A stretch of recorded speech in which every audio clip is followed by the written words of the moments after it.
Welcome back, everyone. Before we dive in, make sure you drop your thoughts and the lessons you took from this story in the comments. And don't forget to like and subscribe. Let's get into it. My name is Janelle Bennett, 35 years old. And yesterday, I walked away from the $3 million mansion that I bought with my own money. My husband, Rashad, waved legal papers in my face, his eyes cold as winter. I never thought the man who vowed to cherish me would try to take everything I worked for. But as I signed those documents and placed the keys on the marble table, I knew something he did not. I grew up in a small town in Pennsylvania where hard work was not just valued but expected. My father was a mechanic who worked 60-hour weeks at the local garage, his hands permanently stained with motor oil, no matter how much he scrubbed them clean each night. My mother was a nurse at the community hospital, often working double shifts to help make ends meet. They were honest, hard-working people who taught me the value of independence and determination. From a young age, I dreamed of financial freedom. I watched my parents struggle to pay bills despite their relentless work ethic, and I promised myself that my future would be different. I buried myself in books, studying late into the night while my high school friends were out having fun. The effort paid off when I received a full scholarship to an Ivy League university, becoming the first person in my family to attend college. College was both terrifying and exhilarating. I felt out of place among classmates who came from wealth and privilege, but I refused to be intimidated. I doubled down on my studies, majoring in business and finance, and graduated summa cum laude. My parents sat in the audience at graduation, tears streaming down their faces. That moment remains one of my proudest achievements. After graduation, I landed a job at a small technology startup in Atlanta. The salary was modest, but I saw potential for growth. I worked tirelessly, arriving before anyone else and leaving long after dark. My first apartment was a tiny studio with barely enough room for a bed and a desk, but it was mine, paid for with my own money, and that meant everything to me. My breakthrough came 2 years into the job when I developed a marketing strategy that transformed our company from an unknown entity into a serious player. The campaign focused on real people using our products to solve everyday problems, connecting with consumers in a way our competitors had failed to do. Revenue tripled within 6 months, and suddenly everyone wanted to know the mind behind the strategy. My rise through the ranks was swift after that. I was promoted to marketing director, then chief marketing officer by the time I turned 30. The financial rewards followed, and I began to build the wealth I had always dreamed of. I invested carefully and lived below my means despite my growing income. I watched my bank account grow from thousands to hundreds of thousands and eventually to millions. It was at a high-profile charity gala in Midtown Atlanta that I first met Rashad. I had donated $50,000 to a children's hospital fundraiser, and, as a major donor, I was seated at the main table. Rashad was there representing his law firm, which was also a sponsor. He was strikingly handsome in a perfectly tailored tuxedo, with an easy smile and a confidence that commanded attention. During dinner, he asked thoughtful questions about my career and seemed genuinely impressed by my achievements. Unlike many men I had dated who were intimidated by my success, Rashad appeared to admire it. He listened intently as I talked about my work, asking insightful questions that showed he was truly engaged. When he asked for my number at the end of the evening, I felt a flutter of excitement that had been absent from my dating life for years. Our first date was at an exclusive rooftop restaurant with a clear view of the Atlanta skyline.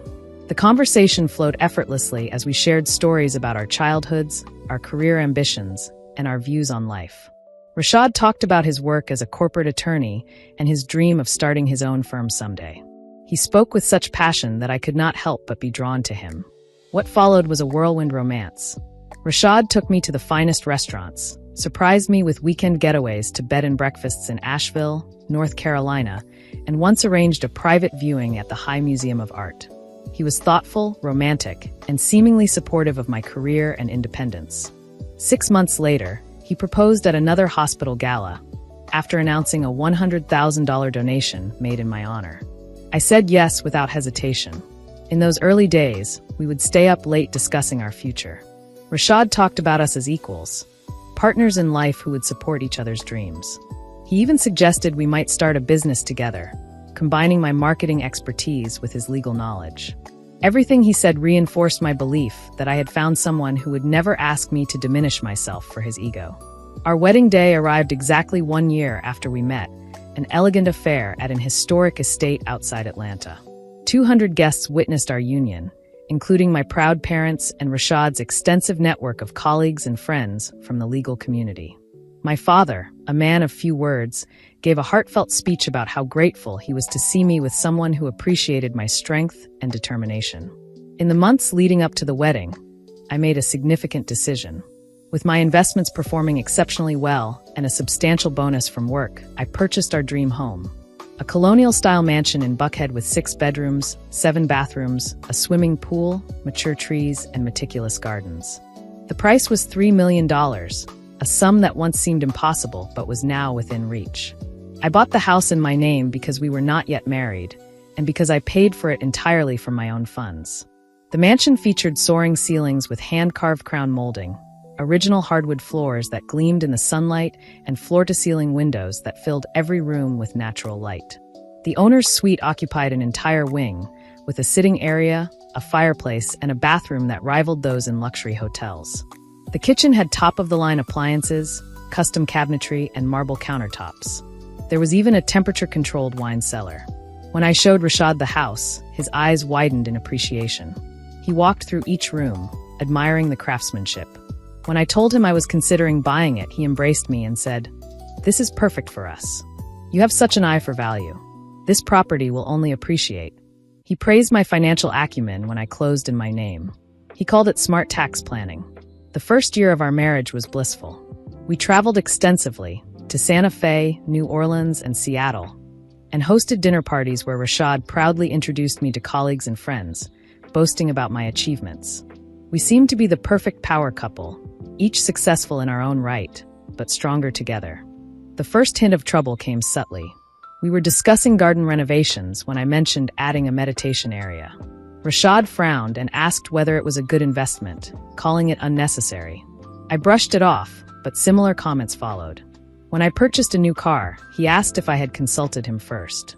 When I made a donation to my alma mater, he suggested we should be more conservative with charitable giving.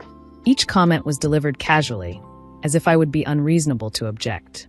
Over dinner one evening, Rashad said his practice was expanding and that he was taking on more high-profile clients.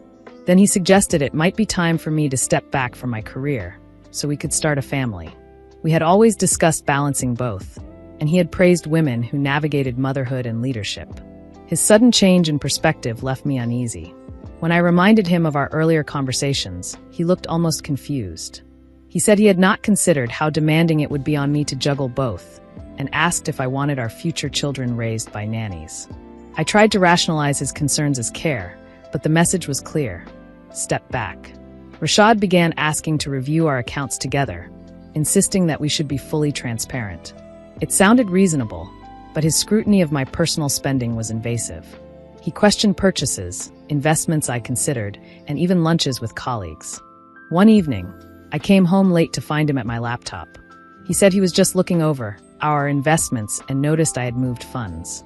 The fact that he accessed my computer without permission sent a chill through me. When I pointed out the boundary, his expression darkened before he recovered with a smooth laugh. He said we were married and there should be no secrets. He started saying our about everything of mine, while never offering equal access to his own accounts. He sometimes joked, "You are so independent I wonder if you even need me." The humor edged with resentment. As our second year progressed, he became more distant and critical. Dinner conversations turned into silence or monologues about my supposed shortcomings. If I wore a dress he once complimented, he suddenly called it inappropriate. My college friend Selena became immature and a bad influence because she was recently divorced. My work colleague Jared, a devoted father of 3, was labeled inappropriate simply for being kind. My management decisions at work were not spared. Rashad suggested my team took advantage of my kindness and insisted certain clients were using me. One afternoon, I opened my laptop to find emails marked as read that I had not viewed, and my banking portal had been accessed. My heart raced. I felt violated as I realized Rashad was monitoring my communications and finances. When I confronted him, he admitted it without a trace of shame. He said he had a right to know what I was doing and claimed it was because he loved me and worried I might be taken advantage of. When I said it felt like a violation, he became wounded, turning himself into the victim so convincingly that I almost apologized. Later, alone, I recognized the manipulation. He intensified efforts to isolate me. Last-minute work emergencies canceled plans with friends. Sudden conferences derailed visits from my parents. Weeks passed without me seeing anyone outside of work and Rashad. Even at work, he called repeatedly, interrupting my day with trivial demands. The isolation made me more dependent on him. Then I found financial statements from his law firm that he had hidden. They showed serious trouble, mounting debts and declining revenue. He had always portrayed the firm as thriving, but much of the image was financed through debt. When I gently offered help, he exploded. He shouted that I had no right to look at his documents, that he did not need his wife to rescue him, and that a real man did not need his wife's financial support. After that, he spoke more often about how all our assets should be managed together with him as primary decision-maker. As the man of the house, it is my responsibility to ensure our financial security, he said. The progressive partner of our courtship had become a controlling husband, and the disconnect grew wider each day. As his financial troubles worsened, his pressure increased. The question was how far he was willing to go to get what he believed he deserved. I got my answer on a Tuesday evening when I arrived home early and heard him in his office with the door slightly ajar. His tone was conspiratorial. "I need to move quickly on this, Jared. She has no idea what is happening. Once these papers are signed, I will finally have what is rightfully mine." Jared, a colleague from his firm, warned him I was not foolish. Rashad laughed, cold, unfamiliar. He said I knew nothing about legal matters and trusted him completely. He said the house, the investments, everything would soon be under his control. I retreated to the garage and sat trembling, the betrayal almost unreal. When I could think clearly, I decided to learn exactly what he was planning. After he left for work the next morning, I searched his office and found drafts of legal documents in a locked drawer. He had been siphoning small amounts from our joint accounts to a separate account in his name. There were also drafts of a revised trust that would give him full control over my assets, including the house, buried in legal jargon designed to obscure the truth. I called Jordan Winters, a family law attorney I had befriended during a negotiation years before. After I explained, she warned me to be extremely careful. She said what I described sounded like financial abuse, and that Rashad appeared to be planning something that could leave me with nothing. Under Jordan's guidance, I gathered evidence and protected my assets. I copied everything and stored it securely off-site. I checked the deed to the house and confirmed it was still solely in my name. I added security measures at my bank. Jordan said that since the house was in my name only and purchased before marriage with separate funds, Georgia law strongly supported my ownership, though we needed to assume Rashad had a strategy. That afternoon, Rashad called cheerfully to ask if I would be home for dinner. I said yes and hung up, nauseated by the lie I had just told to keep myself safe. He returned home early and spotted Jordan's business card. He demanded to know why I had spoken to a divorce attorney. The confrontation that followed stripped away the last of his mask. He threatened to take everything: the house, the cars, half my company shares. He said that by the time he was done, I would regret ever crossing him. I knew then that this was not about saving a marriage. It was about protecting myself from someone who had been planning to harm me financially for months. I tried to buy time, suggesting counseling. He agreed readily, slipping back into a loving facade. Meanwhile, I continued to coordinate with Jordan, who warned that when abusers feel power slipping, they often escalate. For a week, Rashad played the attentive husband. Flowers, coffee in bed, talk of a vacation to Maui replaced with a plan for Hilton Head. I matched his performance while Jordan and I prepared. On the 8th night, I woke and found him in his office, speaking in hushed tones to Winston Hayes, a prominent Atlanta attorney known for ruthlessness. Winston warned that what? At 6:30 the next morning, I told Rashad I had an early meeting and drove to Jordan's office. We devised a risky countermeasure, appear to give Rashad what he wanted, but include a precisely drafted clause that would neutralize his scheme if he pushed it through. 2 days later, Rashad presented new estate planning documents for our future security and asked me to sign. I requested time to review. The package included property transfer deeds, power of attorney forms, and amendments granting him control over primary accounts. After an hour, I brought the papers to his office and suggested a small clarifying edit deep in the document. Nothing eye-catching. Something about property transfer rights for banking efficiency. He barely glanced at it, too eager to complete the transaction. He made the change, printed a clean copy, and slid the packet toward me with the pen I had given him for our first anniversary.